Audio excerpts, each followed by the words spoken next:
Assalamualaikum warahmatullahi wabarakatuh. Apa kabar teman-teman semuanya?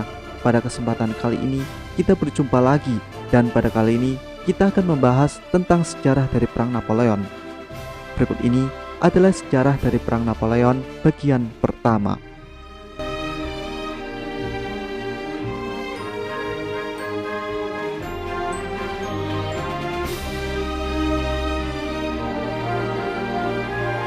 Pada tahun 1802, Prancis dan Inggris menandatangani Perjanjian Amiens.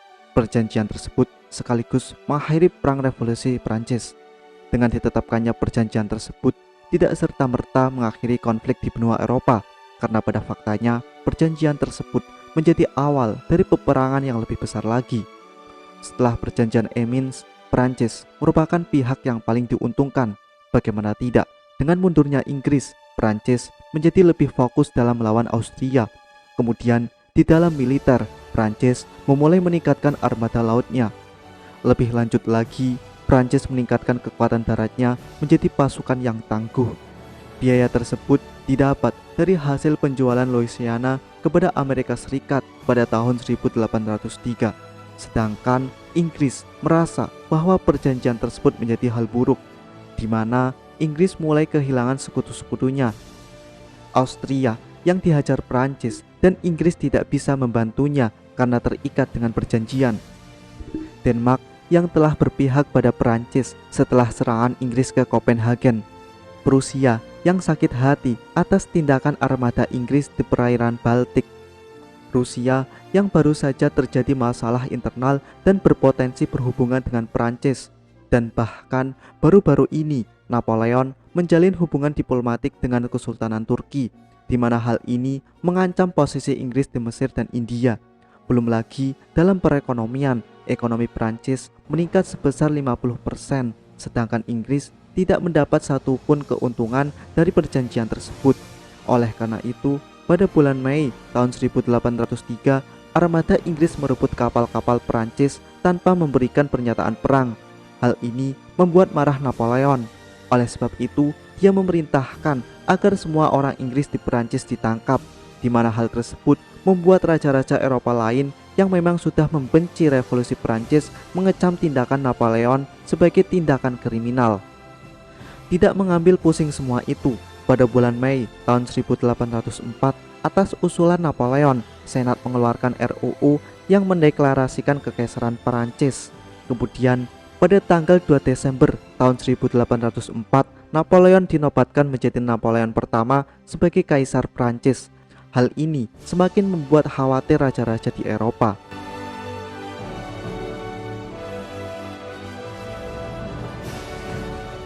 Napoleon kemudian segera mengorganisir pasukan Prancis dengan membentuk divisi permanen. Dalam sejarah, Napoleon menjadi orang pertama yang menggunakan struktur korps permanen. Korps permanen tersebut diisi oleh 2 atau lebih divisi infanteri yang didukung oleh kavaleri dan artileri. Dengan struktur permanen akan meningkatkan kerjasama dengan divisi-divisi lain yang berada di korps yang sama. Pasukan Perancis kemudian memiliki staf tetap sehingga komandan akan belajar mengenal bawahannya.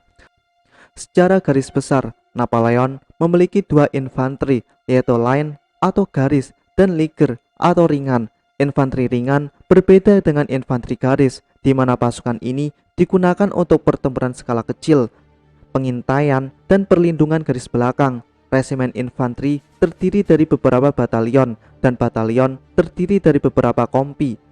Napoleon mengatur agar setiap batalion terdiri dari 9 kompi, yaitu 7 kompi infanteri reguler dan 2 infanteri elit.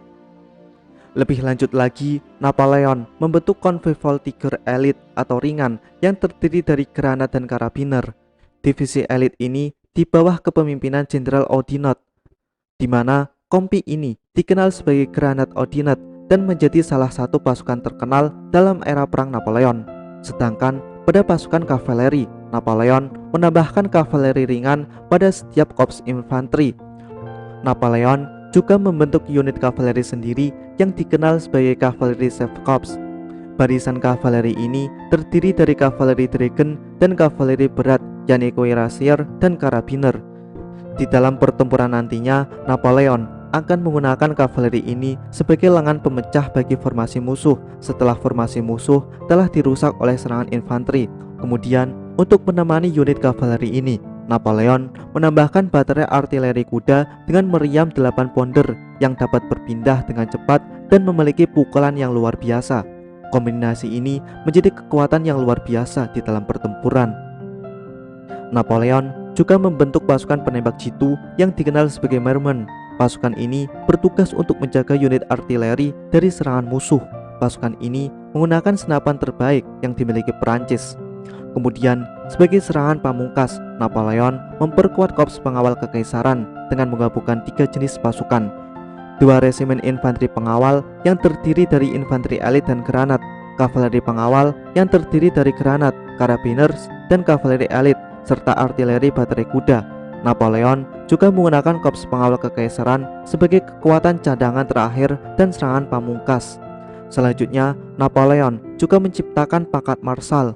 Napoleon mengangkat 18 jenderalnya ke posisi marsal.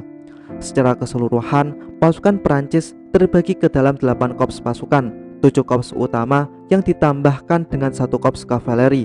Masing-masing korps dipimpin oleh para marsal yang telah Napoleon pilih berdasarkan kemampuannya. Korps ke-1 akan dipegang oleh Marsal Bernadotte, saudara ipar Napoleon yang merupakan veteran perang. Kemudian korps kedua akan dipimpin oleh Jenderal Mermen. Dia merupakan satu-satunya pemimpin korps non-marsal. Mermen memiliki kepemimpinan yang baik dan memiliki kemampuan khusus dalam serangan artileri. Selanjutnya korps ketiga akan dipegang oleh Marsal Davout.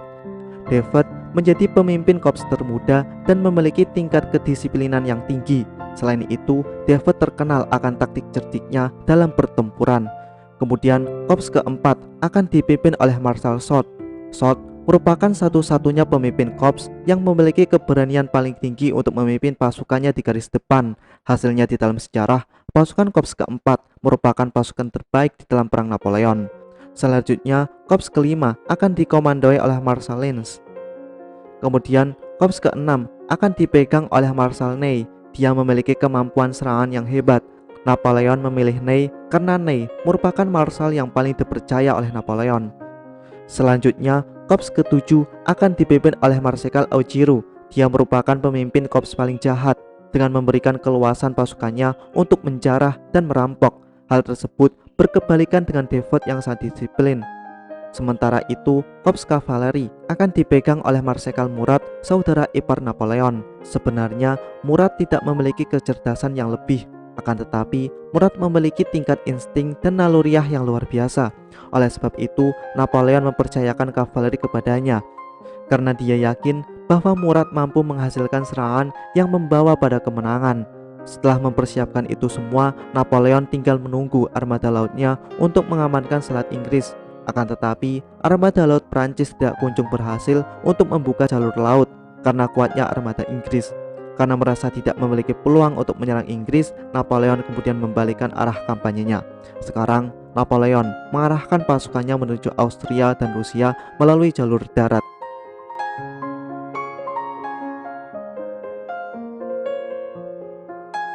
Austria merupakan negara paling berdampak parah dari adanya perang revolusi Prancis sebelumnya. Sebenarnya, kondisi Austria terbilang sangat terpuruk dan belum melakukan pemulihan akibat perang koalisi pertama dan kedua. Kemudian, pada titik ini, para bangsawan Austria terpecah menjadi 2 kubu. Kubu pertama menginginkan agar Austria bergabung dengan Inggris untuk melawan kekaisaran Perancis. Sedangkan kubu kedua menginginkan agar Austria dan Perancis melakukan perdamaian damai, agar Austria bisa berfokus untuk memulihkan diri. Akan tetapi, suara pertama lebih besar. Selain itu, Inggris mengiming-imingi subsidi dana jika Austria mau membentuk koalisi ketiga. Pada akhirnya, Kaisar Austria yaitu Francis setuju untuk bergabung bersama Inggris untuk membentuk koalisi ketiga. Sedangkan di Rusia, baru saja terjadi pembunuhan Kaisar Rusia yaitu Tsar Paul. Pembunuhan tersebut karena para bangsawan Rusia tidak setuju dengan keinginan Paul untuk bersekutu dengan Prancis. Dengan bantuan Inggris, para bangsawan kemudian membunuh Paul pada tanggal 11 Maret tahun 1801. Setelah terbunuhnya Paul, Alexander menjadi tsar baru untuk menggantikan ayahnya.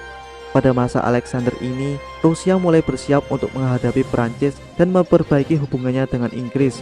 Kemudian, pada bulan April tahun 1805, Rusia menjadi negara ketiga yang bergabung ke dalam koalisi ketiga.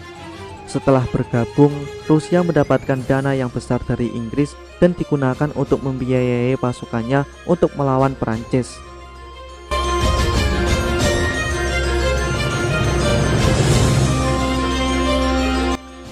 Pada tahun 1805, Prancis melakukan serangan ke wilayah Austria. Untuk mengantisipasi ini, Jenderal Austria yaitu Mack berencana menjadikan kota Ulm di Bavaria sebagai benteng untuk menahan sementara laju pasukan Napoleon.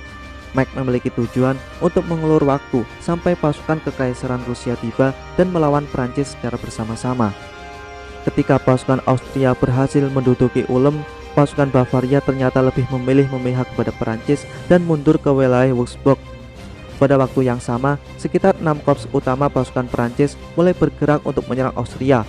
Napoleon membaginya ke dalam dua arah, yaitu dari utara dan barat. Dari arah selatan, Napoleon memerintahkan pasukan Bernadotte dan Devot untuk menduduki Munich. Hal tersebut dimaksudkan untuk memutus jalur pasukan Austria. Sementara itu, pasukan Merman akan menduduki Neuburg dan pasukan Soult akan menduduki Augsburg. Kemudian, dua pasukan lain yang menyerang dari arah barat, yaitu pasukan Lennes dan Ney, akan menjadi kekuatan kunci untuk menyerang Austria di kota Ulm. Sebenarnya, Mack telah mengirim pasukannya untuk menggagalkan penyeberangan pasukan Napoleon di Sungai Danube. Akan tetapi, serangan pasukan Austria ini dapat digagalkan kavaleri Murat di dalam pertempuran Wertingen. Jika kita melihat dari posisi ini, maka pasukan Prancis secara tidak langsung telah mengepung pasukan Austria di antara Ulm dan Augsburg. Napoleon menebak jika Mack akan melarikan diri. Oleh sebab itu, dia memerintahkan seluruh pasukannya untuk bergerak ke selatan dan mengepung Ulm. Kemudian, pada tanggal 12 Oktober, pasukan Ney menyerang Austria di wilayah Elchingen dan mampu mendudukinya pada sore hari. Jenderal Austria yaitu Werneck dan Archduke Ferdinand yang merasa bahwa mereka telah kalah memutuskan untuk melarikan diri dan meninggalkan Mack di Ulm yang telah terkepung. Pasukan Wernick berhasil dihancurkan oleh kavaleri Murat di Neresium. Sedangkan pasukan Ferdinand bersama dengan pasukan kavaleri yang melaju ke utara berhasil lolos untuk melapor ke Wina. Napoleon kemudian memerintahkan pasukan Ney untuk menyerang pasukan Austria di Mayselsbach dan kemudian berhasil mendudukinya. Pada tanggal 17 Oktober, negosiasi kedua belah pihak dibuka. Yakin bahwa pasukan Rusia tidak bisa datang tepat waktu dan kabar kekalahan Wernick, Mack memutuskan untuk menyerah pada tanggal 20 Oktober. Sisa-sisa pasukan Austria kemudian keluar kota pada pagi harinya. Sejarah mencatat, Mack telah kehilangan 60.000 pasukannya dari total 72.000 pasukan Austria yang telah memasuki Bavaria.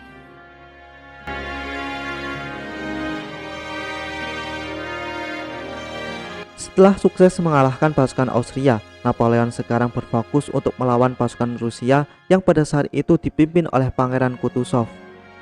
Pasukan Kutuzov yang telah berjalan sejauh Sungai Inn berhenti di perbatasan Austria dan Bavaria akibat adanya penyakit yang telah menjatuhkan sepertiga pasukan Rusia. Tak lama setelah berita kekalahan Austria di Ulm didengar, Kutuzov memerintahkan pasukannya untuk mundur dari Sungai Inn dan bergerak ke timur. Akan tetapi, di luar dugaan, kecepatan pasukan Napoleon ternyata dapat mengejar mundurnya pasukan Kutuzov. Menghadapi kecepatan pasukan Napoleon, Kutuzov memerintahkan pasukan belakangnya untuk menghadapi pasukan Napoleon. Pertempuran kemudian terjadi di wilayah Amstetten antara pasukan Murat melawan pasukan belakang Kutuzov. Pada kali ini, Kutuzov dihadapkan pada dua pilihan, yaitu mundur ke kota Wina atau terus bergerak ke selatan untuk mengamankan jalur pasokan. Apabila Kutuzov memilih untuk mempertahankan kota Wina, maka dia memiliki kesempatan untuk menahan serangan Napoleon, karena kota Wina dikenal memiliki pertahanan yang kuat. Akan tetapi, di sisi lain, dia khawatir jika pasukan Napoleon akan mengepungnya di Wina. Belajar dari kekalahan Mack di Ulm, Kutuzov memilih menyeberang ke selatan Sungai Danube dan mengamankan jalur pasokan. Sementara itu, setelah menghadapi pasukan Kutuzov pada tanggal 11 November, pasukan Murat memasuki ibu kota Austria yaitu Wina. Untuk mencegah penyeberangan pasukan Rusia, Napoleon memerintahkan Marsekal Mortir untuk menghadang pasukan Kutuzov di utara Sungai Danube.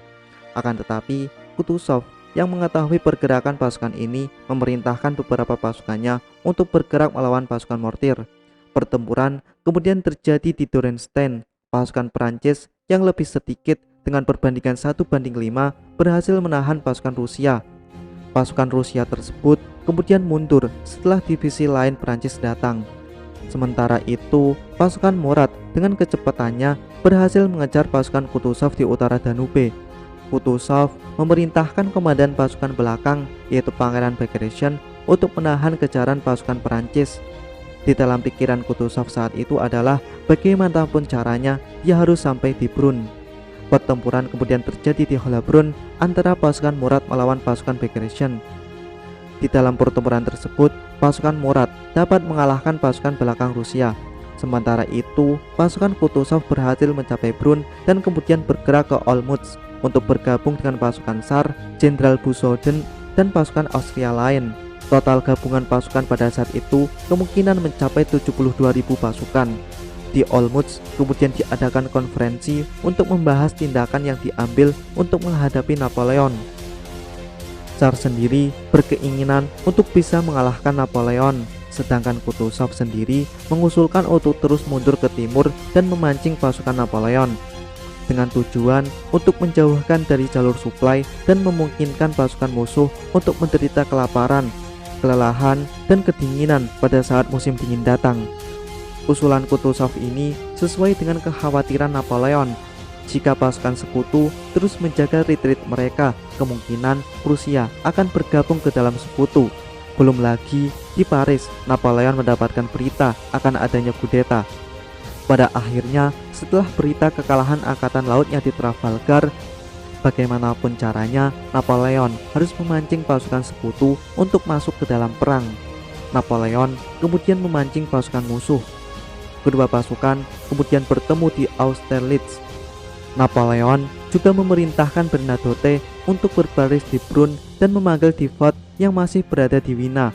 Sementara itu, pasukan Ney akan menjaga Tirol sampai Carantia dan pasukan Merman akan menduduki Liben.